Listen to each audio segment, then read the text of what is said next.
प्रभु राम देव भगवान अल्लाह खुदा ईश आदि नाम एक ही शक्ति के हैं। वो कैसा है, कहां है, कैसे मिलता है, किसने देखा है?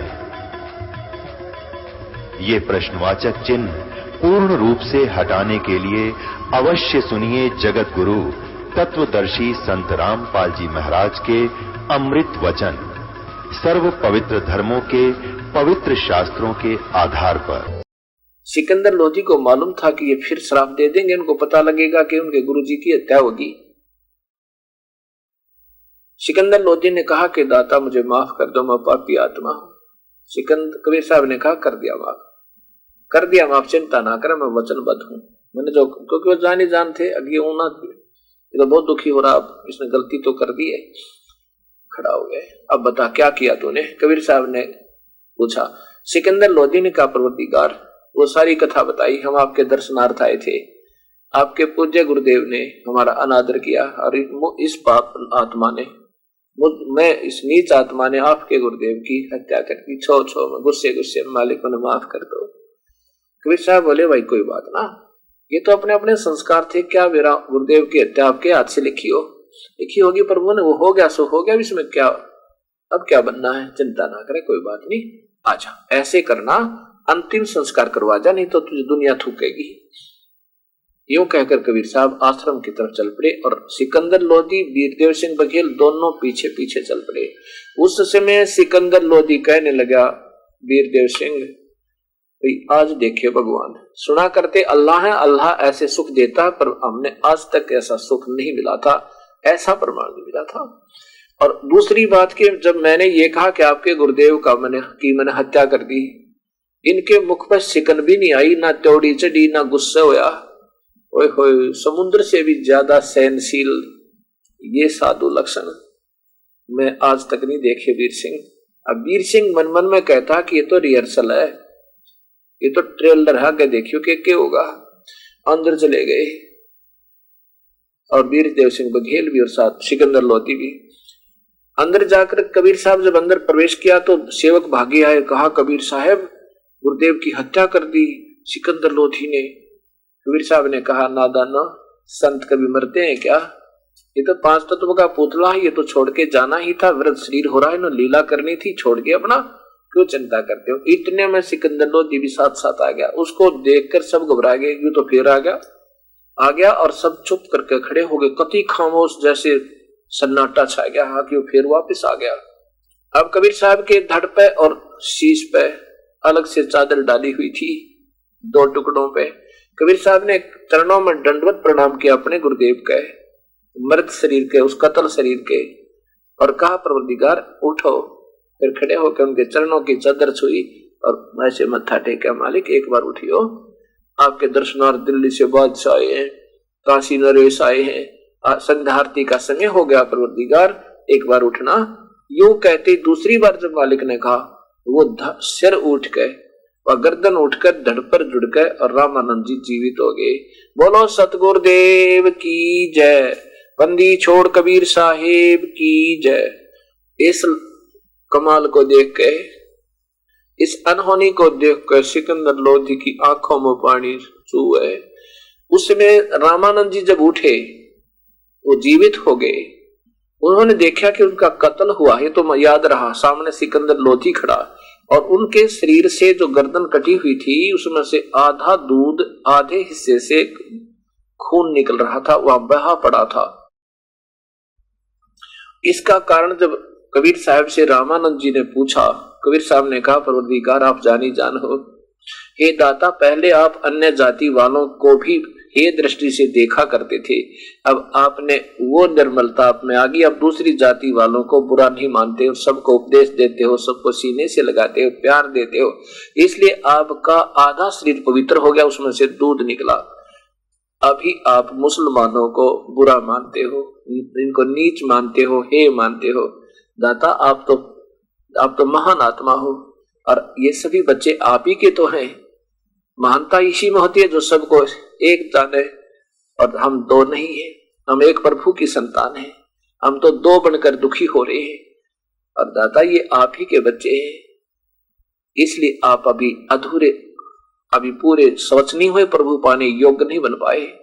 और जिसने प्रभु पाना है वो कौन अटक करे और कौन नखरे करे, कोई जाति नहीं, कोई मजहब नहीं देखता, उसने प्रभु ही पाना होता। उसी समय कसम खाई कि आज के बाद मैं अपनी प्यारे मुसलमानों को अपने प्यारे दिल का टुकड़ा समझूंगा जैसे हिंदुओं को समझता हूं।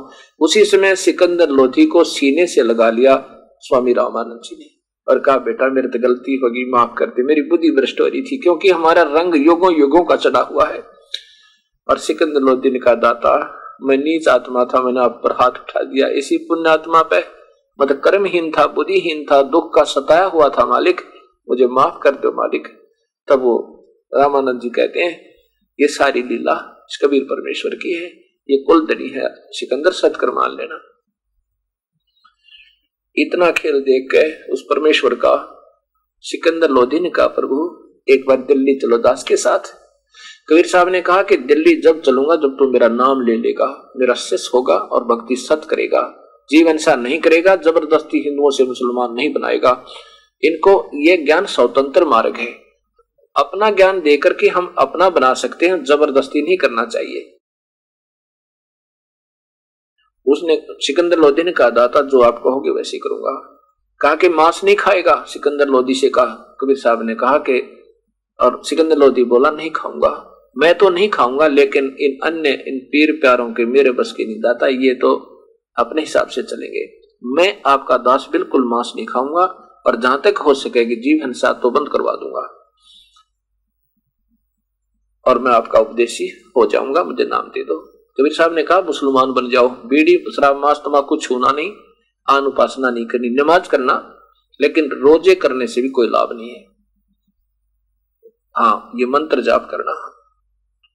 सिकंदर लोधी ने स्वीकार किया और अगले दिन 2-4 दिन वहां रुक के फिर दिल्ली को प्रस्थान किया। कबीर साहब भी साथ ले लिए, अपने ही अंबारी में, अपने हाथी में वाले उस अंबारी में बैठा लिया मालिक को और चल पड़े। अब इस बात की जलन शेख तकी का होगी, जो पहले वाला गुरुजी था, उसने सोचा है भी तेरी प्रभुता गई, ये तो कबीर की प्रभुता हो जाएगी, ये तो भाई बात बिगड़गी, कहीं ऐसा ना हो तेरी रोजी रोटी जावे। अब वो हो गया इस बात की ताक में कि कैसे कबीर को नीचा दिखाऊं और राजा की दृष्टि से गिरा दूं ताकि तेरी प्रभुता बनी रहे, झूठी साची करके। ऐसी सकीम तगड़म पगड़म करता हुआ आ रहा है। चलते चलते एक दरिया के ऊपर रात्रि के समय सभी काफिले ने पड़ाव किया कि यहाँ रात रुकेंगे, शाम का खाना बनाएंगे, पानी है, सुबह नहा धो के खाना खा के यहाँ से प्रस्थान करेंगे। ऐसा सोचकर वहां पर सभी पड़ाव लगा दिया। अब सुबह का समय था। शेख तकी रोजाना राजा के पास सुबह सुबह आया करता था, उस दिन नहीं आया। तो राजा ने सोचा अब हम चल लेते हैं, पीर से पूछे क्या बात आज जो कैसे मुंह चढ़ाए हुए है। पूछा के हे शेख तकी, हे गुरुदेव क्या बात, आप मायूस क्यों हो? कि मायूस क्यों नहीं हो, तुझे मेरी क्या आवश्यकता है, तूने तो गुरु मिल गया ना, वो पाखंडी ढोंगी। अब सिकंदर लोधी कहने लगा, ऐसा नहीं कहा करते संतों को, कहूं क्यों ना, तुझे मेरी क्या आवश्यकता है, उसमें क्या देखा तूने ऐसा?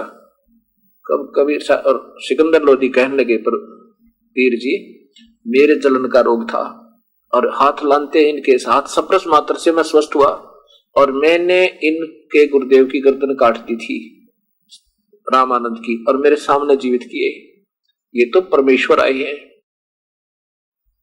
अब शेख तकी कहने लगा, अगर ये अल्लाह है ना तू मानता है, तो मैं जब मानू जब मेरे सामने कोई मुर्दा जीवित कर दे, और नहीं तो जाकर के मैं कह दूंगा सब मुसलमानों को कि राजा काफिर हो गया, अवज्ञाकारी हो गया है, ये हिंदू धर्म में जा चुका है और तेरा वहां राज नहीं रहेगा। अब राजा डर गया, आगे तो पक्का उस्ताद है, जाते काम करेगा, क्योंकि सब बड़ी आत्मा गुरुआ पीछे बंद रही है, चाहे नृत्य कराओ और चाहे बुला करवाओ किसी का। तो फिर हाथ जोड़े, दाता आप कैसे मानोगे कि मैं जब मानूंगा कि मेरे सामने जीवित कर दे किसी मुर्दे को और फिर कह दूंगा कि अल्लाह आया है, फिर मैं भी मान लूंगा। अब सिकंदर लोधी मायूस होकर कबीर साहब के पास बैठ के जाकर जानी जान अंतर्यामी कबीर परमेश्वर ने कहा कि राजन क्या बात है, बहुत मायूस नजर आ रहे हो, क्या कोई राजकाज की बुरी खबर सुन ली क्या तूने? अक नहीं दाता, आपके रहते राजकाज में क्या हो सके, लेकिन मालिक मेरे दुख का कारण बताऊं? हाँ कहाँ बताओ, कोई बात नहीं। कि ये जो मेरे गुरुजी है ना पुराने, ये पीर जी, ये मेरे सिर में दर्द है। अगर मैं इसकी बात नहीं मानूंगा तो जाते ही सारे मुसलमानों को ये ऐसा बहकाएगा कि मेरी कोई नहीं सुनेगा। और दाता ये ऐसे ऐसे जद लगाए हुए है। ये कहता है कि तू काफिर हो गया, हिंदू हो गया, मैं ऐसे बताऊंगा, ऐसे कहूंगा। और मालिक अब मेरा राज गया। कबीर साहब ने कहा कि बादशाह ये क्या कहता है शेख तकी? सिकंदर लोधी ने कहा कि ये कहता है कि मैं जब मानूंगा कबीर को कि ये शक्ति युक्त है, अल्लाह है, कि मेरे सामने कोई मुर्दे को जीवित कर दे। मैं वहां नहीं गया था रामानंद के आश्रम में, और मैंने नहीं देखा इसने कोई मुर्दा जीवित किया है। और सिकंदर लोधी कह रहे हैं कि जब मैंने बताया कि मैं खुद जलन के रोग से ग्रस्त था, तो मेरे साथ ही रहता था, तेरे से कुछ नहीं हुआ, इस परवरदिगार ने सप्रस मात्र से मैं स्वस्थ कर दिया, फिर भी इसकी बुद्धि में नहीं आती दाता। ये तो राग द्वेष और महिमा का भूखा व्यक्ति है। अब मेरी आप ही रक्षा करो मेरे राज्य की। कबीर साहब ने कहा कि इसे कह दो कोई मुर्दा ढूंढ लावे और तेरा पीछा छूट जावे। सिकंदर लोधी ने कहा कि जाओ पीर जी कोई मुर्दा ले आओ। पीर जी कहने लगे शेख तकी कि कहां से लाऊं मैं मुर्दा? कभी होगा जब बता दूंगा, जब देखूंगा इसको। इतने में क्या किया मालिक ने, एक 13 वर्षीय बालक की एक लाश शव, 13 वर्षीय बालक का शव उस दरिया में बहता हुआ आ रहा, काफी दूर से दिखाई दिया। और शेख तकी कूदने लग गया, वो आ गया मुर्दा, अब कर देना जिंदा, वो आ गया मुर्दा, अब जान जाऊंगा, ये कई दिन से मरा हुआ है, बहता हुआ आ रहा है। कबीर साहब ने कहा कि पहले आप कोशिश कर लो। उपस्थित सैनिक भी इकट्ठे हो गए हैं और भी दर्शक आसपास के आ गए। कबीर साहब ने कहा शेख तकी पहले आप कोशिश करो, कहीं बाद में नंबर बनावे। उपस्थित जनों ने भी कहा कि हाँ शेख तकी आप पहले कोशिश करो। शेख तकी फू फू जंतर मंत्र करता रहा, वो आगे चला गया डाउन स्ट्रीम में लगभग 2 फरलांग अर्थात 700 गज, इतना आगे चला गया। तो उसने शेख तकी कहने लगा कि कभी मुर्दे जीवित होते हैं?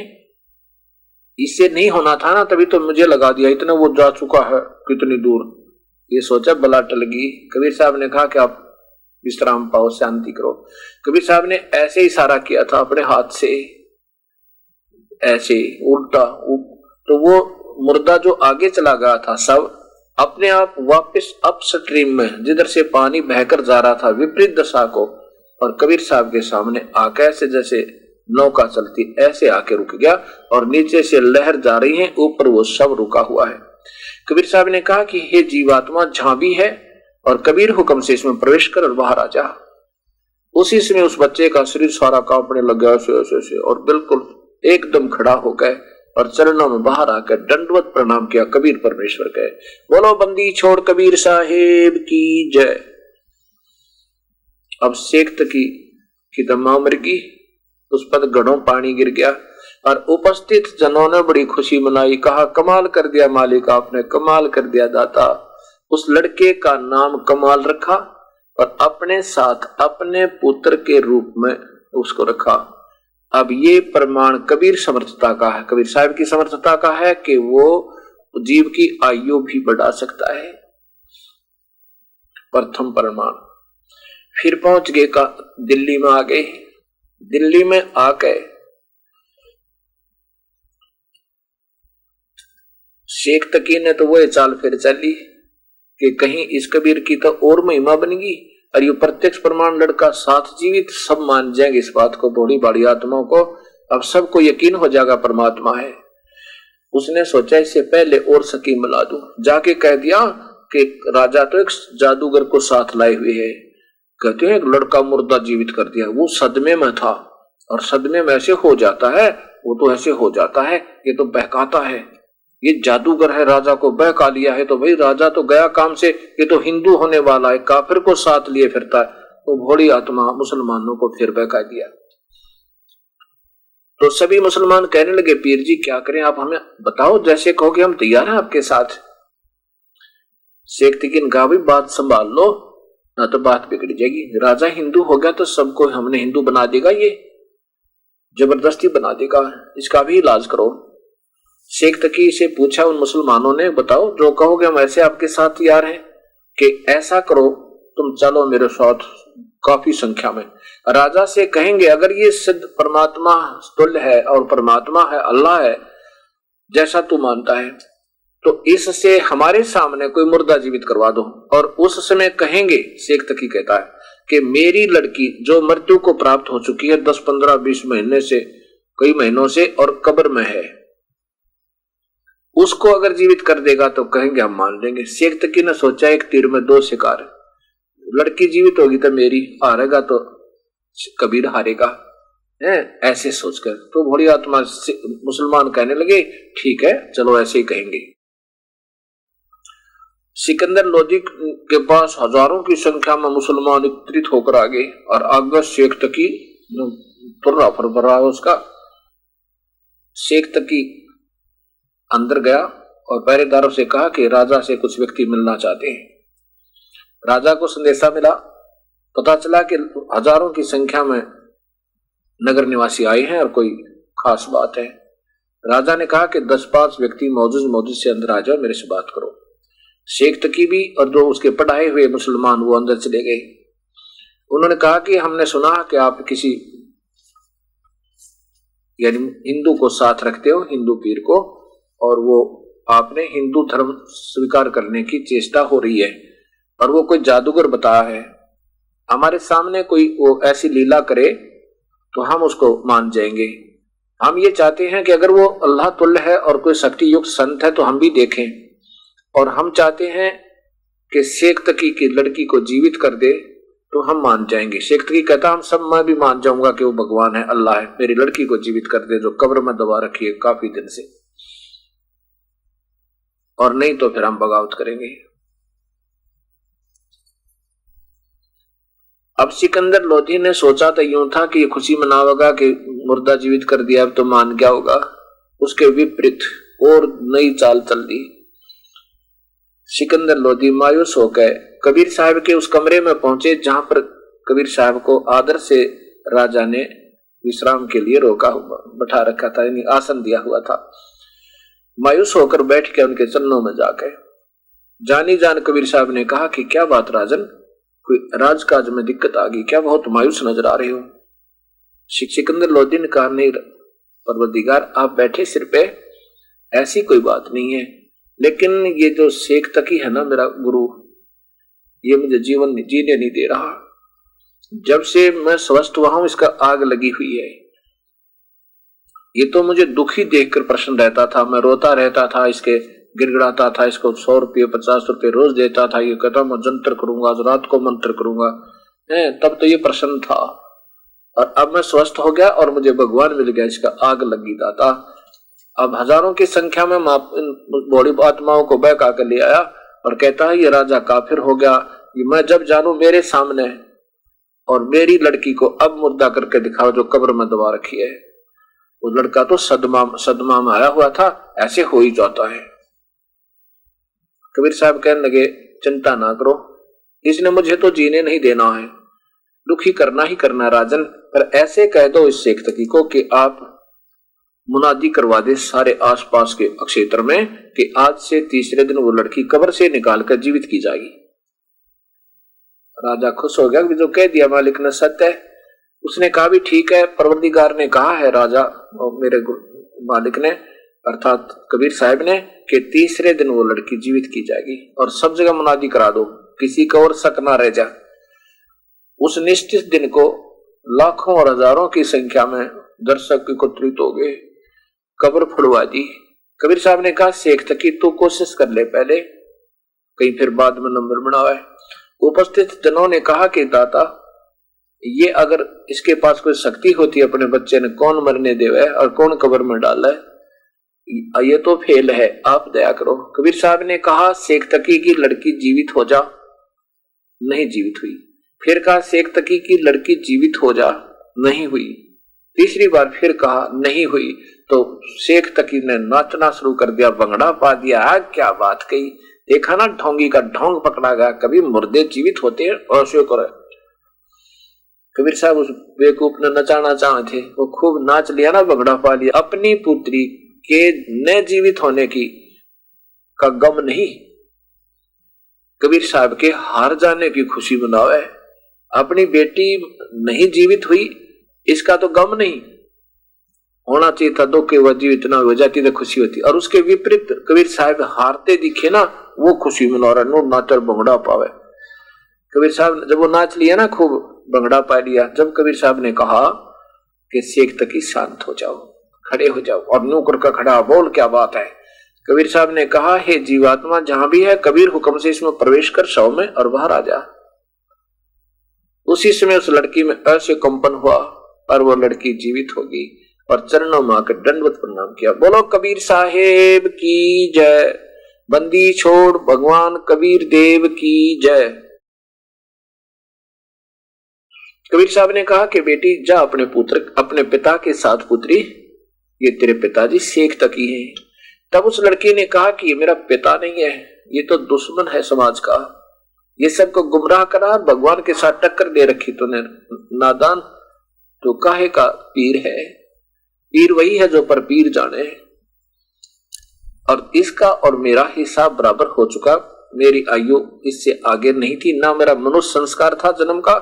मैं तो अब 84 में जाने की तैयारी हो रही थी मेरी, तो ना जाने कहां का दुख उठाती। ये दया करी मेरे दाता ने।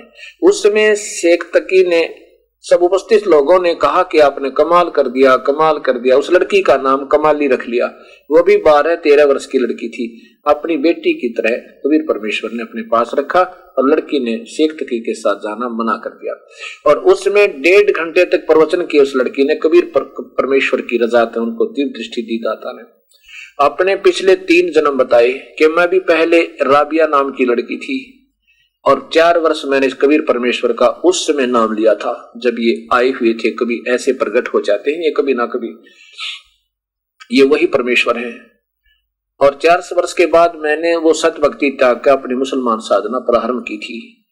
और मैंने एक कुतिया को भी अपने बाल पाड़ कर, उसके रस्सी बना कर, कपड़े उतार कर और कुएं से पानी निकाल कर उस कुतिया को प्यास बुझाई थी। उसके लिए मेरे लिए मक्का भी उठकर वहां आ गया था, मैं फिर भी मुक्त नहीं हुई। दूसरी बार मैं बांसुरी नाम की लड़की का जन्म हुआ था मुसलमान धर्म में, और मैं बहुत भगतनी थी, बड़े अच्छे गीत गाया करती, परमात्मा के अच्छे अच्छे राग सुनाया करती थी। और मैंने मक्का में अपनी गर्दन भी चढ़ा दी थी, मेरी फिर भी मुक्ति ना हुई। तीसरा जन्म मेरा एक वैश्या का हुआ था, वैश्या का जन्म भोग कर। चौथा जन्म मेरा कमाली का हुआ था। इससे पहले मेरा शेख तकी के घर में मेरा जन्म हुआ था। 12 वर्ष की आयु मेरी बकाया थी मनुष्य शरीर की, जो पहले मेरे 4 साल की सत भक्ति के कारण मुझे 4-3.5 मनुष्य जन्म भी मिल गए थे। लेकिन इस सत भक्ति के बिना जीव का गुजारा नहीं हो सकता। कबीर परमेश्वर हैं, ये पूर्ण ब्रह्म है, सारी सृष्टि के रचनहार हैं, ये अनंत कोटि ब्रह्मांड के मालिक है। बोलो कबीर साहेब की जय। अब थोड़ा सा प्रकरण आपको ये दूंगा कि ये राबिया कौन थी, जो फिर बाद में कमाली बनी, और मर्द कमाली को कबीर परमेश्वर ने जीवित किया। ये राबिया मुसलमान धर्म के अंदर इस प्यारी पुत्री का आत्मा का जन्म था। पिछले जन्म जन्मांतर के ये शास्त्र अनुकूल साधक जो पहले वेदों के अनुसार सभी साधना किया करते थे, उस समय ना हिंदू था, ना मुसलमान, सिख, ना ईसाई। हमारे पूर्वज एक थे, हम एक पिता की संतान हैं। अब कलयुग में काल ने हमारे साथ ये चाल चाली है कि कहीं अब ये पार ना हो जाए, क्योंकि कलयुग में यहां से निकलने का, काल के जाल से छूटने का बैन उठा हुआ है। ये लड़की बहुत श्रद्धालु थी, प्रभु की तलाश थी, आत्मा निर्मल थी इसकी। एक दिन कबीर परमेश्वर ये अपनी प्यारी आत्माओं के लिए ना जाने कब प्रकट हो जाएं, और यही परमेश्वर आकर के अपनी सच्ची लगन वाली पुण्य आत्माओं को अपने चरणों में लेकर के सत भक्ति करवाते हैं। इस राबिया नाम की लड़की को जब ये अनमैरिड थी, कुंवारी थी, ये दयालु परमेश्वर आए और कहा, बेटी क्या नाम है तेरा? इसने बताया, मेरा नाम राबी है। कबीर साहब ने कहा, बेटी भक्ति भगवान की करनी चाहिए। अल्लाह का भजन यदि हम नहीं करेंगे तो हमें बहुत दुख उठाना होगा, 84 लाख दुनिया भोगनी होगी। तो लड़की ने पहले तो काफी चर्चा की कि हमारे मजहब में कहते हैं कि मनुष्य जीवन है, इसके समाप्त होने के बाद अन्य दुनिया नहीं होती और हम कब्र में दबा देते हैं और फिर कभी कयामत आवेगी तब ये जीवित होंगे, सब जीवित हो जाएंगे। कबीर साहब ने कहा, बेटी वैसे तो ठीक है, जैसे ही आपने सुन रखा है आप तो उस पर आधारित हो, पर आधारित जब तक हो जब तक आपको सही ज्ञान नहीं होता। मान लीजिए ये कब्र में जितने भी आपके पूर्वज हैं, ठीक है, इनके शरीर हैं और ये आज सारे ही जीवित हो जाएं, चलो कयामत अब ला दूं 1 मिनट में मैं कबीर साहब, क्योंकि कयामत भी कबीर साहब ही ला सकते हैं।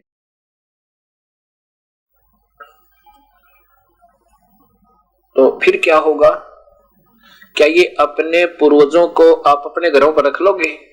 वृद्ध हो जाना, अब भी कोई वृद्ध हो जाता है, बूढ़ा दादा दादी, उसकी मुश्किल हो जाती है हमें, उसका कोई बीमार हो जाता है या कोई तकलीफ हो जावे, उसके दस्त लग जावे, तो हम ये सोचे भगवान इसकी मिट्टी संगवा ले, हे अल्लाह इसको उठा ले।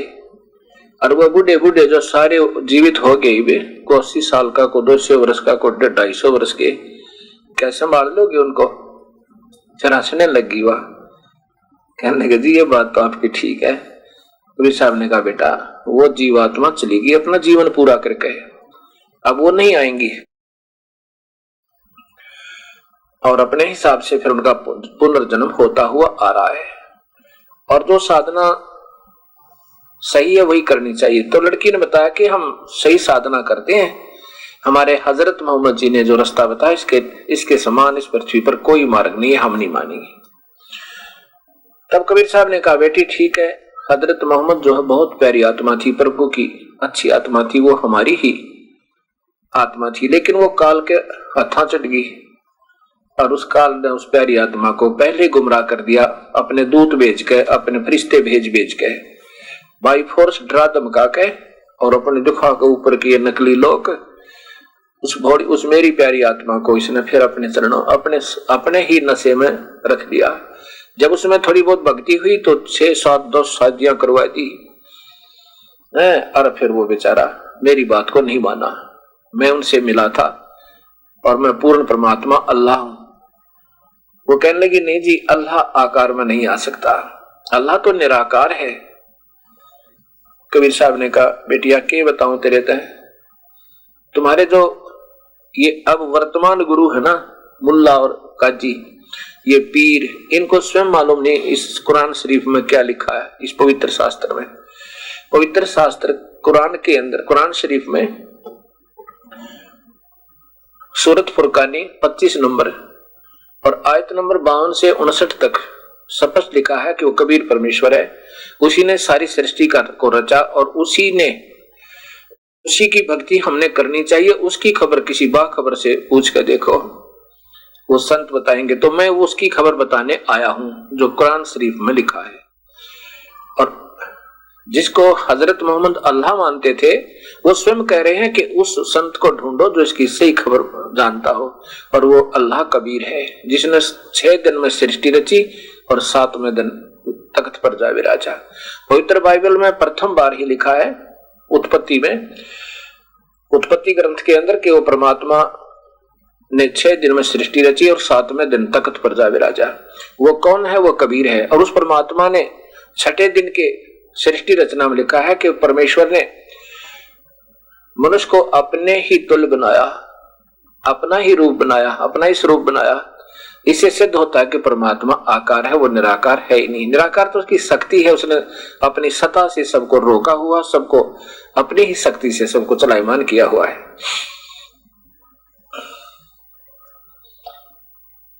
तो नहीं मानती है।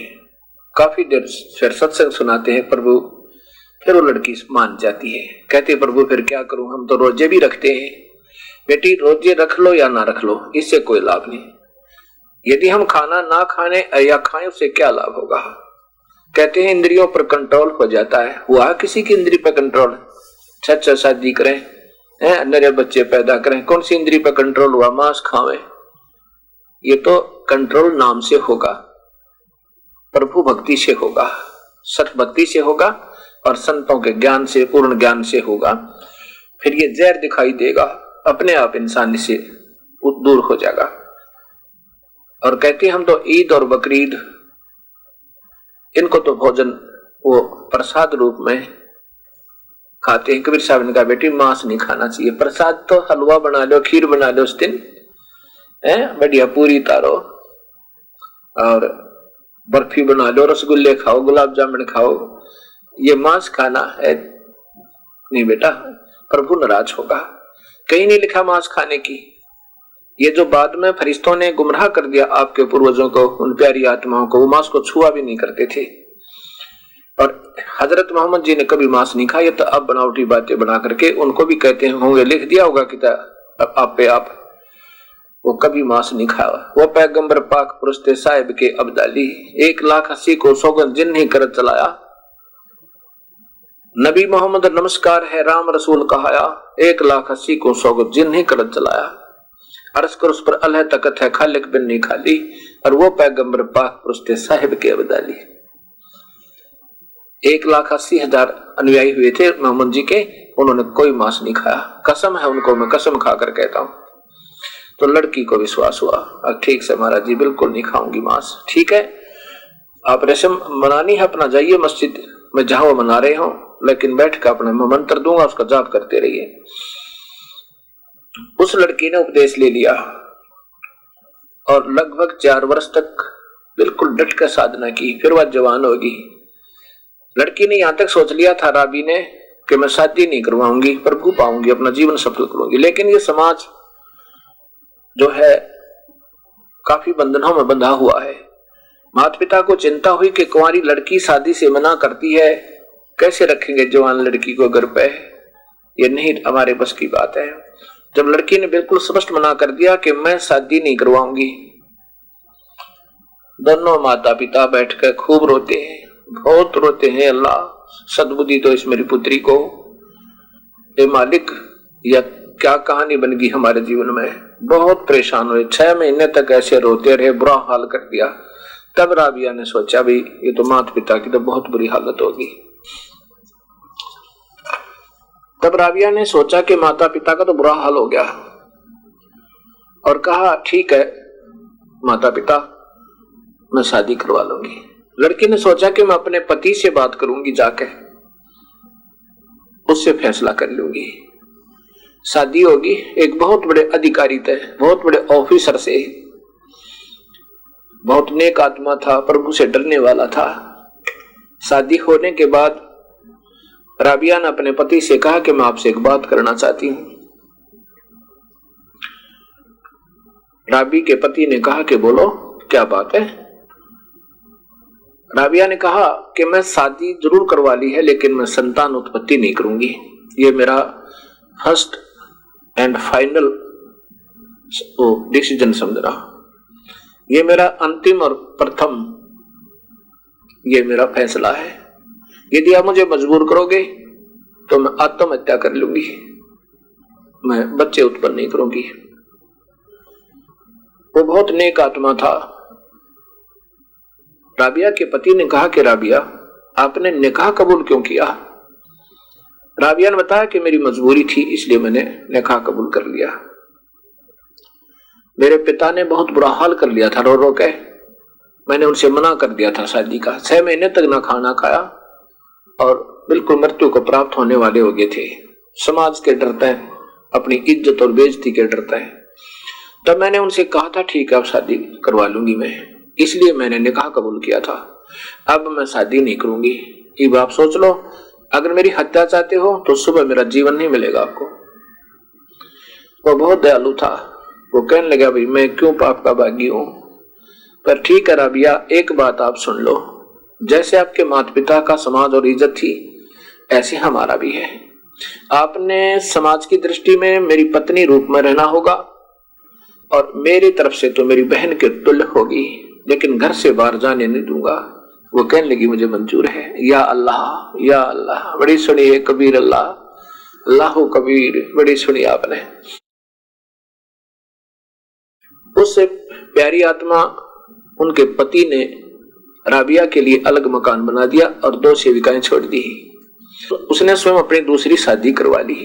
जब राबिया होगी 50 और 52 साल की आयु की और देखा कि वो कभी भी घर से बाहर नहीं निकलती, प्रभु भक्ति में लीन रहती है, अपना जैसा भी क्रिया था, क्योंकि उसने वो कबीर साहब की भक्ति त्याग दी थी, फिर वैसे ही रोजे ईद बकरीद सारे मनाने लगी थी और नमाज भी रोज पढ़ती थी, कुरान शरीफ का भी पाठ किया करती थी। ऐसे प्रारंभ कर दिया। जब 52-53 वर्ष की हो गई, एक दिन अपने पति से कहा कि मैं हज करना चाहती हूं, यदि आप आज्ञा दो तो। वो कहने लगा मैं क्यों मना करूं, आप जा सकते हो, आप जाइए मक्का में, बड़े शौक के साथ जाइए, कहो तो आपके लिए कोई ऊंट गाड़ी या ऊंट का प्रबंध करवा दूं। वो कहने लगी, राबिया ने कहा नहीं, मैं पैदल जाऊंगी अपने प्रभु के लिए। राबिया वहां से प्रस्थान कर देती है। रास्ते में जब जा रही थी, एक सुनसान जंगल में एक कुआं था। कुएं पर ना बाल्टी यानी कोई पात्र नहीं था पानी निकालने का, और न ही कोई रस्सा। आसपास कोई गांव भी नहीं था, कोई नगर नहीं आसपास से 2-4 किलोमीटर तो पहला। वहां एक कुतिया बहुत प्यासी थी और वो कभी राबिया के पैरों की तरफ आवे और कभी कुएं की तरफ झांके, कभी राबिया के पैरों चरणों की तरफ आवे, कभी कुएं की तरफ झांके। ऐसे मानो कह रही हो कि मैं प्यासी हूं, मुझे पानी पिला दे, नहीं तो मेरी मृत्यु हो जाएगी। इतनी प्यासी, और साथ में उसके मासूम बच्चे वहीं पर घूम रहे। राबिया ने देखा कि कुतिया मरेगी, साथ में ये पूरा परिवार मरेगा। हे मालिक, या कौन बनी? ना आसपास कोई जल निकालने का पात्र है, ना कोई रस्सा है। लड़की ने आव देखा ना ताव देखा, अपने बाल पाड़े, अपने बाल ऐसे खसाखस पाड़ गए और लहू लवाण होगी। और इतनी लंबी रस्सी बनानी पड़ी, क्योंकि पहले पानी बहुत गहरा होता था कुओं में।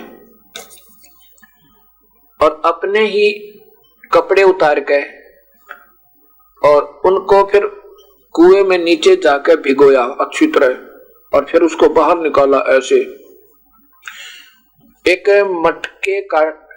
मटका फूटा हुआ आधा हिस्सा कुएं के साथ रखा था और उसमें वो पानी निचोड़ दिया, ऐसे कपड़े, और फिर निकाला, फिर निचोड़ दे, फिर डबोया, फिर निचोड़ दे, और कुतिया के मुख पर डाला। यानी बहुत प्यासी थी, बहुत पानी पिया बेचारी ने। इस प्रकार कुतिया के पानी पी लेने के उपरांत स्वयं भी अपनी प्यास बुझाई, उन्हीं कपड़ों को निचोड़ के, और फिर वो सिर अपना लहू लुहान जो हो गया था, उन गिल्ले कपड़ों से पूछा, फिर पानी में डाला, फिर वो कपड़े धोए, फिर वो कपड़े पहन लिए। पहनकर कपड़े फिर सोचा कि अपनी मंजिल को तय करूं, अर्थात मक्का की तरफ प्रस्थान करूं। इतने में मक्का अपने स्थान से उठ कर वही पूरी बिल्डिंग और कुएं के साथ में आके ऐसे लगी जैसे रेलगाड़ी प्लेटफॉर्म पर लगती है। राबिया जो ही ने मक्का देखा, एकदम मक्के में प्रवेश किया। उस राबिया प्यारी आत्मा के प्रवेश करते ही मक्का वहां से उठकर चल पड़ा। जिस समय मक्का अपने स्थान से उठकर गया, वहां बड़े अचरज की बात होगी कि मक्का कहां गया, वो मक्का कहां गया, सब जगह चर्चा का विषय बन गया। कुछ देर में देखा कि मक्का जहाज की तरह आ रहा है और अपने स्थान पर आकर टिक जाता है। उसमें देखा कि उसमें एक लड़की निकले जिसका नाम राबी था। फिर उसने सारी कहानी बताई, क्या बात हुई, कैसे मक्का को लेने चला गया। अब कहते 3 मंजिल, 12 कोस की एक मंजिल लगभग होती है 20 मील, अर्थात 60 मील, और 3 मंजिल 24 किलोमीटर, 12 या 36 कोस, 12 कोस 20 मील लगभग एक मंजिल होती है। 3 मंजिल से मक्का राबिया को लेकर आया। तब राबिया ने बताया कि ऐसे मैंने तो कोई ऐसी बात नहीं की, एक कुतिया प्यासी थी, उसको अपने बाल पड़ के जल पिलाया था कुएं से निकाल के रस्सी बांट के। राबिया की महिमा सारे मुस्लिम कंट्री में बहुत फैल गई और कहा कि भक्ति हो तो राबी जैसी, भक्ति हो तो राबी जैसी। अब विचार करना भक्तात्मा, इसका रिजल्ट क्या होगा, क्योंकि उस प्यारी आत्मा ने 4 वर्ष सत भक्ति की थी, उसका ही प्रतिफल प्रभु दे रहा था। और वो सोच रहे थे तू जो रोजे रखती है, तू नमाज पढ़ती है, जो तू क्रिया कर रही है मुसलमान धर्म अनुसार, ये तेरे को बेनिफिट दे रहे नहीं, ये तो कुछ और कारण होता है। अब सब समझ में आ जाएगा, धीरे धीरे आप श्रवण करते रहना परिभाषा प्रभु की। उसके बाद राबिया की मृत्यु हो गई कुछ समय, अपना समय पूरा करके। दूसरा जन्म राबी का एक बंसुरी नाम की फिर लड़की का होता है। इतनी धार्मिकता में इतनी लीन वो लड़की, बहुत बढ़िया गाने प्रभु के ही गावे, प्रसिद्ध होगी और साथ में स्तुति करे ईश्वर की हृदय से बिल्कुल सारी जीवन। उसने सुना था कि जो मक्का में प्राण त्याग देता है वो सीधा विष्ट जाता है स्वर्ग। ये स्वर्ग से आगे कोई नहीं जानता, ना हिंदू, ना सिख, ना मुसलमान, ना ईसाई। सिख क्योंकि कबीर परमेश्वर मिले थे नानक जी को, तो गुरु नानक देव जी को कबीर साहब ने सचखंड दिखाया था। वो सचखंड सिख कहते हैं सचखंड, लेकिन वो कैसे प्राप्त होता है, कैसा है, कहाँ है, ये कोई उनको ज्ञान नहीं विचारों को। तो इस प्रकार विष्ट तक ही ये मुसलमान स्वर्ग तक ही सीमित है। और संतों ने विष्ट यानी स्वर्ग को सबसे घटिया स्थल बताया है। उस लड़की ने ये सोचा था कि मक्का में प्राण निकल जाए प्रभु तो स्वर्ग मिल जावे। तो उस लड़की ने ये सोचकर जब हज करने गई, मक्का में जब पहुंची, वहां जाकर के अपना या गर्दन काट दी, शीश चढ़ा दिया। उसके बाद क्या होता है, नेक्स्ट जन्म, अगला जन्म उस लड़की का एक वैश्या का होता है। लड़की होती है और कोई दुष्कर्म के कारण, पिछले संस्कार के कारण वो वैश्या बन जाती है, गणका बन जाती है। उस दुष्कर्म को भोग कर, पूरे जीवन को भोग कर वो फिर प्राण त्याग जाती है। और चौथा जन्म जो है 12 वर्ष का बकाया था मनुष्य शरीर का। ऐसे लगातार सद्भक्ति के कारण 5, 4, 10, 20, 100 जन्म भी हो जाए, लेकिन अगर सत भक्ति फिर नहीं मिली तो 100 के 100 भी व्यर्थ और 84 में चौकस। अब तीसरा जन्म उस लड़की का शेख तकी, जो सिकंदर लोधी दिल्ली के बादशाह के धार्मिक गुरु अर्थात पीर थे, उनके घर पर कन्या के रूप में हुआ और 12 वर्ष का पूरा शरीर करके अपना वो मृत्यु को प्राप्त हुई। कब्र में दबा दिया गया था। उस कबीर परमेश्वर दयालु ने फिर कारण बनाया, शेख तकी के अंदर ऐसी प्रेरणा बन गया दुश्मन, और उसका बेनिफिट अपनी बेटी को देना था। उस राबिया को फिर जीवित किया, अर्थात फिर उसका नाम कुछ और था, फिर उसका नाम जीवित करके कमाली रखा और वो लड़की कबीर परमेश्वर के साथ रहने लगी और उस लड़की को फिर आगे भविष्य की भक्ति दी और साथ में मुक्ति की। गरीबदास जी कहते हैं कबीर साहब अपने प्यारी आत्माओं के साथ ऐसे रहता है, जो बच्चा गौ की नजर में यो साई ने संते, भक्तों के पीछे फिरे यो भक्त वचल भगवंते।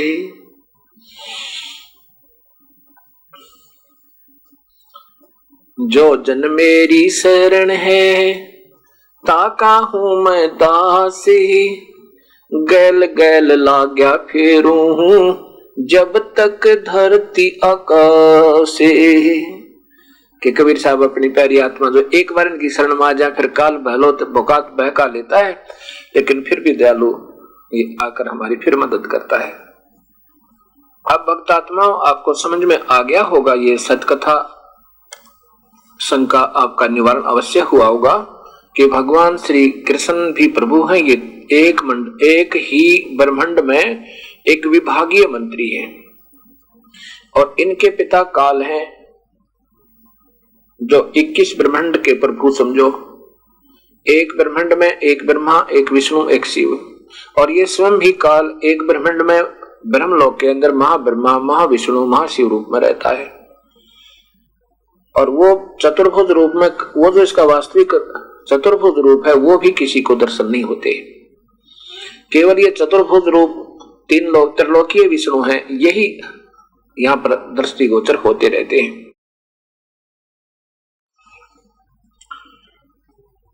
अब कबीर परमेश्वर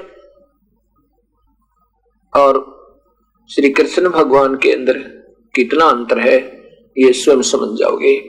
भगवान श्री कृष्ण भी प्रभु हैं और प्रभु जैसे गुण होते हैं। जैसे मंत्री में भी मंत्री भी राहत दे सकता है, एक राज्य का मंत्री, प्रांतीय मंत्री, एक विभाग का मंत्री, और प्रधानमंत्री जो मुख्यमंत्री जो लाभ देगा वो मंत्री नहीं दे सकता, और जो प्रधानमंत्री राष्ट्रपति जो लाभ देगा वो मंत्री कभी नहीं दे सकता एक प्रांत का। ऐसे ही समझना, जैसे राजा मोरध्वज के पुत्र ताम्रध्वज को जीवित कर दिया था क्योंकि उसकी आयु बकाया थी, लेकिन अपने ही सगे भांजे सुभद्रा के पुत्र अभिमन्यु जी को नहीं जीवित कर पाए, जिससे पांडवों का कुलनाश हो रहा था। इकलौते पुत्र थे उस समय,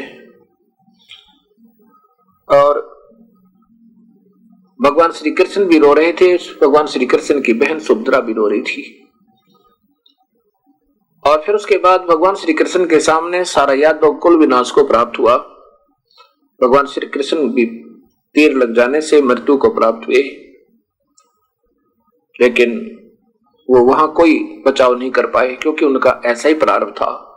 ये प्रारब्ध को नहीं चेंज कर सकते। मासा घटे न चल बधे, बिद ना लिखे जो लेखे, सच्चा सतगुरु में टिके है ऊपर मार मेख। मासा घटे ना तिल बदे, विधाता ने जो लेख लिख दिए, ना राम मिटा सके, ना श्री कृष्ण मिटा सके, ना श्री राम मिटा सके, ना ब्रह्मा विष्णु महेश खत्म कर सके, और ना ही ये निरंजन कर सके। विधाता कौन है? कबीर परमेश्वर। अब आपको धीरे धीरे समझ में आएगा कि पूर्ण ब्रह्म ही सारे कार्य को कर रहा है, अर्थात उसने संविधान बना रखा सबका, और उस संविधान में फेरबदल वो स्वयं ही कर सकता है, अर्थात कर्म चेंज कबीर परमेश्वर ही कर सकता। हमारे कर्मों में फेरबदल और कोई नहीं कर सकता। हमारे संस्कार बढ़ा सके, हमारी आयु बढ़ा सके। कबीर परमेश्वर की महिमा आपने सुनी कि सम्मन के पुत्र सेव को स्वयं सम्मन ने करद से काट दिया था, उसकी गर्दन काट डाली थी, और कबीर परमेश्वर ने जीवित कर दिया था, निशान भी नहीं था कि कभी कटा था। उसके बाद उनकी मुक्ति भी की और पार किया। ये तो समझो मोरध्वज और ताम्रध्वज जैसा उदाहरण हुआ, क्योंकि सेव की भी आयु बकाया थी। उसके बाद गाय को और गाय के बच्चों को दोनों को जीवित किया, उनकी भी आयु बकाया थी।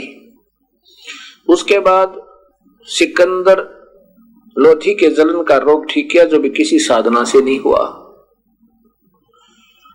रामानंद की गर्दन सिकंदर लोधी ने काट डाली थी, कबीर साहब ने तुरंत जीवित कर दिए थे, उनकी भी आयु बकाया थी।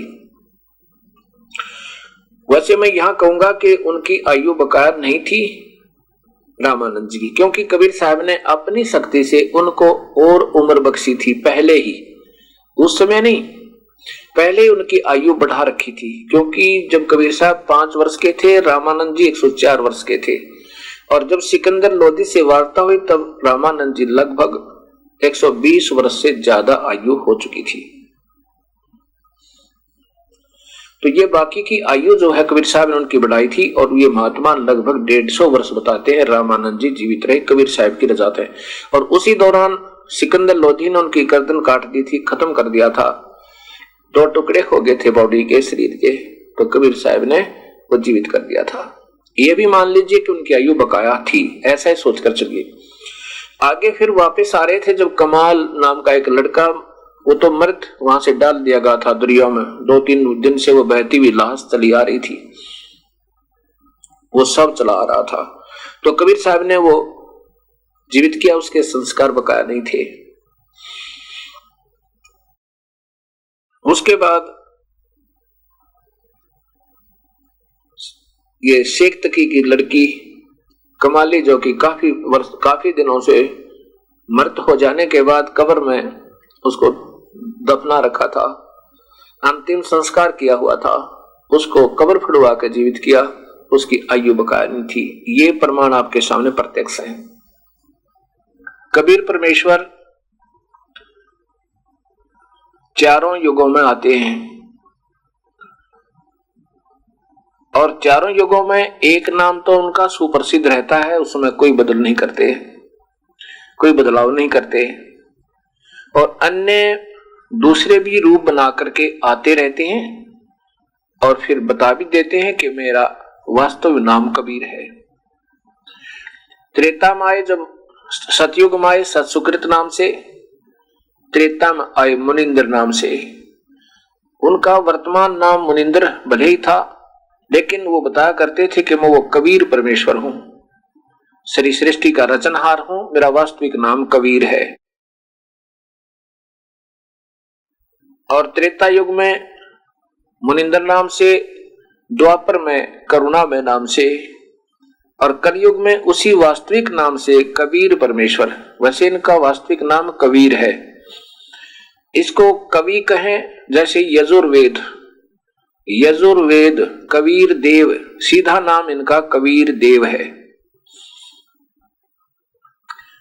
ये कबीर देव ही कहलाते हैं। हम इनको कबीर साहिब कहते हैं। सीधा कबीर बहुत कम बोलते हैं, वैसे बोल देते हैं, लेकिन कबीर साहिब बोलते हैं। वास्तव में प्रभु यही है, इसलिए कबीर देव इनका वास्तविक नाम है। इसलिए वेदों में वो कबीर नाम वर्णित है, जो प्रभु का वास्तविक नाम है।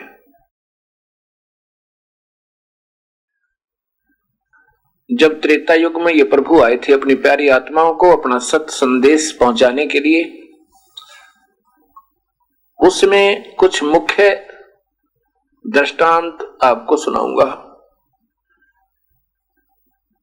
मुनिंद्र नाम से वो प्रभु आए हुए थे, उसमें ऋषि मुनिंद्र नाम से इनको जाना जाता था। अपनी सत भक्ति का संदेश दिया करते थे। एक नल और नील दो भक्त आत्मा थी। वो बहुत भोले दिमाग के थे, लेकिन प्रभु में लगन बहुत ज्यादा थी, और वो शिल्पकार भी थे, इंजीनियर समझो। पहले कोई डिग्री नहीं हुआ करती, पर नेचुरल गुण, कुदरती गुण हुआ करते थे। उनको बहुत भयंकर बीमारी होगी। उन्होंने सभी ऋषियों से आशीर्वाद भी लिया, उनके द्वारा बताई गई सब साधनाएं भी कर चुके थे, परंतु उनको कोई लाभ नहीं हुआ। बहुत परेशान थे। एक दिन उनका भाग्य उदय हुआ, कबीर परमेश्वर के सत्संग में जहां पर हो रहा था उनके पास पहुंच गए, और जो ही कबीर परमेश्वर के उन्होंने वचन सुने और फिर आशीर्वाद लिया, तो ऐसे ही उनको आशीर्वाद दिया, सिर पे हाथ रखा, हाथ रखते ही वो दोनों स्वस्थ हो गए। उनकी फिर ऐसी श्रद्धा बनी अपने प्रभु में। कबीर साहब ने कहा, बेटा नाम लो। उन्होंने कहा कि हम भक्ति तो कर रहे हैं, ऐसे ऐसे अपनी सब क्रियाएं बताई। कबीर साहब ने बताया कि जो भक्ति तुम्हारे ऋषि लोग तुम्हें बता रहे हैं गुरुदेव, ये तो ब्रह्म साधना है, और ब्रह्म ये स्वयं काल है, और यही सभी को नचा रहा है। बेटा ये भक्ति तेरी तुम्हारी पूर्ण नहीं है, अधूरी है। हमने पूर्ण परमात्मा की भक्ति करनी चाहिए, जिससे हमारा आपका जीवन छुटकारा हुआ है। अब वो दुखी हो रहे थे। जब उनको सुख मिल गया तो कहा, प्रभु हमें उपदेश दे दो। नाम दे दिया, शिष्य बना लिए। अब नदियों के किनारे पे ऋषियों के सत्संग हुआ करते थे। ये दोनों भक्तात्मा नल और नील बहुत सेवा किया करते थे, बहुत सेवक थे, साधु सेवी थे, और हाथ जोड़कर प्रार्थना कर करके उनके कपड़े धोते थे, उनके कौपीन धोते थे, बर्तन साफ किया करते थे, उनको नहलाते थे। जब वो स्नान करते थे तो कमर मसलते थे। ऐसे ही जब समागम हुआ करते थे तो नल और नील सभी ऋषियों से प्रार्थना करके उनके बर्तन, उनके कपड़े आदि धोने के लिए, साफ करने के लिए ले जाते थे। दरिया पर बैठकर के सत्संग में सुनी हुई बातों की बहुत चर्चा करने लग जाते थे, मस्त हो जाते थे। और किसी का लोटा बह जाता था, कोई गिलास खो गया, किसी का करमंडल गया, किसी का लंगोट खो गया, किसी के धोती गुम होगी, किसी का कुर्ता गया। ऐसे वो दो दो चार चार एक दो वस्तु रोज गुम कराया करते थे। तब ऋषि लोग कहा करते थे, भाई हमारा गिलास नहीं, कोई कहता मेरी धोती नहीं है, कोई कहता मेरी करमंडल कहाँ गया जो तुम साफ करने के लिए लेकर गए थे, कोई कहता मेरा लंगोट नहीं है। वो कहते हमें तो मालूम नहीं दाता, हम तो जो लेकर गए थे जो के तो ले आए। दूसरे जो सेवक जाते थे उन्होंने कहा कि जी ये तो नल और नील ये दोनों साथी हैं, और वहां बैठकर प्रभु की चर्चा करने लग जाते हैं, बर्तनों को पानी में भिगो के, कपड़ों को पानी में भिगो के, और जो सत्संग में सुनी हुई बातें थी उनकी फिर चर्चा करते थे। आज गुरुदेव ने ऐसा बताया, आज गुरुदेव ने ऐसी कहानी सुनाई, हो। और जी वो कपड़े बह जाते हैं, ये ध्यान नहीं देते। ऋषियों ने कहा, भाई नल और नील, भाई तुम हमारी सेवा मत करो, हम अपनी सेवा स्वयं कर देंगे बेटा। अब हम इतनी दूर रहते हैं जंगल में, कहां से तुम रोजाना कुर्ता लाएंगे, कमीज लाएंगे, कहां से हम धोती लाएंगे, कहां से रोजाना लोटे, गिलास, कटोरी, थाली लाएंगे। बेटा हम अपनी आप सेवा कर लेंगे, तुम रहने दो। रोने लोग जाते थे, पैर पकड़ लेते थे, मैं हमारी सेवा ना छीनो दाता, अब के बहुत ख्यास करेंगे, नहीं गुम होने देंगे। फिर वही हालत। उन ऋषियों ने सोचा कि इन बच्चों को मना करते हैं तो इनकी आत्मा दुख पावे, ये रोते हैं, हमें पाप लगेगा अगर सेवा छीनेंगे तो। इनके गुरुदेव से प्रार्थना करते हैं वे कोई समाधान निकालेंगे। ऋषि मुनिंदर जी से कहा कि आपके ये दो सेवक बहुत ही श्रद्धालु हैं, कोई शक नहीं, बड़ी लगाव है प्रभु में, पर हमारे लिए तो ये सिरदर्द बन गए। हम मना करते हैं, हमारी कपड़े मत धो, हमारे बर्तन साफ मत करो, क्योंकि ये ले जाते हैं 4 वस्तु, लाते हैं 2 वस्तु वापस, हमें बहुत परेशानी होती है ऋषिवर। आप इनको कहो कि हमारी सेवा ना करें, पर आपका आदेश मानेंगे ये। उधर से जब नल ने ये बात सुनी कि गुरुदेव बाब आदेश देंगे कि तुम सेवा मत करना, उससे पूर्व ही उनके गुरुदेव के चरणों में गिर के दोनों के दोनों याचना करते हैं, प्रभु हमारी सेवा ना छीनना दाता, कोई सजा दे देना। अब के हम बिल्कुल नहीं कोई वस्तु गुम करेंगे, हम नहीं करेंगे दाता। ऋषियों ने कहा जी इनके बस की बात नहीं, ये जानबूझकर नहीं गुम कर दे, ये वहां प्रभु चर्चा में लीन हो जाते हैं और फिर हमारे लिए मुसीबत हो जाती है। कबीर साहब ने कहा भाई ठीक है, खूब सेवा करो बेटा, आज के बाद तुम्हारे हाथ से कोई भी वस्तु नहीं डूबेगी, इवन स्टोन भी, पत्थर तक भी नहीं डूबेंगे और लोहा भी नहीं डूबेगा, वो तैरा करेंगे। कपड़े और बर्तन तो कहना ही क्या, सब कुछ नहीं डूबेगा तुम्हारे हाथ से, जो तुम्हारे हाथ से सप्रस हो गया। ये बात चलती रही, ठीक हो गया। उसके बाद नल और नील के हाथ से कोई वस्तु नहीं डूबा करती, कपड़े भी भरा हुआ पानी का बेला कटोरा जो का जो ऊपर ही तैरता रहता था। कुछ दिनों के बाद सीता जी का हरण हो जाता है वनवास से, जब भगवान श्री राम और सीता और छोटा भाई भ्राता श्री लक्ष्मण वहां चित्रकूटी में रहा करते थे। लंका का राजा रावण सीता जी को धोखा देकर उठा ले जाता है। कैसे उठा ले जाता है कि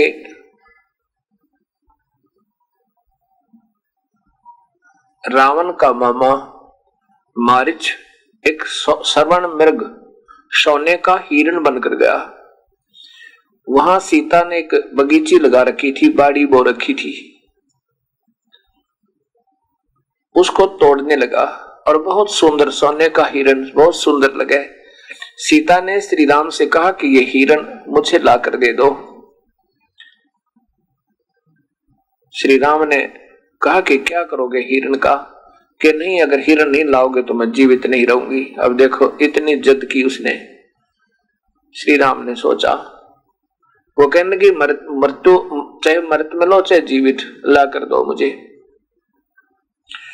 श्री राम जब उस हिरण के पीछे चलने लगे तो लक्ष्मण को आदेश देकर गए कि मुझे देर भी हो जावे, चिंतित मत होना, और प्रथम तो तुम मेरी खोज के लिए आना मत, और आए तो यहां सुरक्षा करके आना, जंगल का काम है। ठीक है, आपका जो आदेश। अब जो हिरण था बहुत दूर भाग गया। श्री राम उनके पीछे पीछे बहुत दूर निकल गए। आगे जाकर के वो अंतर ध्यान हो गया और आकाशवाणी हुई, भाई लक्ष्मण मैं मर गया, भाई लक्ष्मण मैं खा लिया, मुझे बचाओ। सीता ने कहा कि तेरे भाई पर आपत्ति है लक्ष्मण, तू जा। उसको किसी हिंसक पशु ने हानि पहुंचाई है, वो रो रहे हैं, बिलख रहे हैं, उनकी आवाज, आत्मा रो रही है, पुकार रही है, तू जल्दी जा। लक्ष्मण ने कहा कि मैं नहीं जाऊंगा, मेरे भाई का आदेश है कि यही रहना। सीता कहती है कि सीता जी ने कहा कि तेरे मन में खोट है, तू चाहता है कि तेरे भैया की मृत्यु हो जाए और तू मेरे साथ, तो मुझे रखना चाहता है।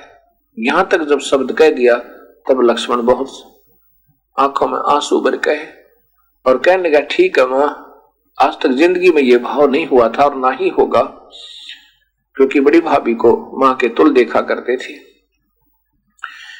मैं जा रहा हूं भैया की तलाश में, पर एक काम करना, ये चारों तरफ से श्री राम के आदेश से मैंने एक लाइन खींच दी है, रेखा, इससे बाहर मत जाना, इसके अंदर कोई नहीं आ सकता।